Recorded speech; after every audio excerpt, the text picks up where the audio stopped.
আপনি চাইবেন না যারা ভ্যাকসিনেশন করে না নিজের বাচ্চাদের, বলে ভ্যাকসিনেশন করলে নাকি জন্ম নিয়ন্ত্রণ হয়ে যায়, তারা কেন সরকারি সুযোগ সুবিধা পাবে?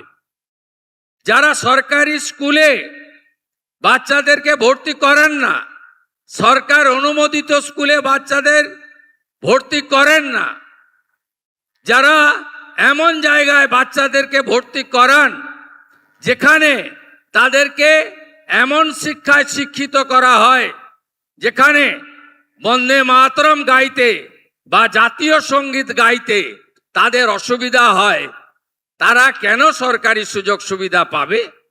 তাই আমাদের যে ফর্ম, আমাদের যে ব্যবস্থা, তাতে আমরা একবারই চাইব, এবং এই স্বচ্ছতার সঙ্গে যে তালিকা হবে, এই তালিকাতে আপনাদের যা যা প্রয়োজন এই ডবল ইঞ্জিন সরকার তাই পৌঁছে দেবে।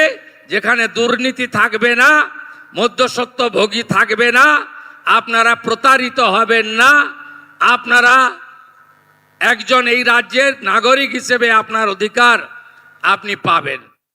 আমি আপনাদের এই কথাগুলো বললাম, সাথে সাথে আমাদের এই সরকারের 5 সপ্তাহের মধ্যে আমরা অনেক গুরুত্বপূর্ণ কাজ শুরু করেছি, সিদ্ধান্ত নিয়েছি।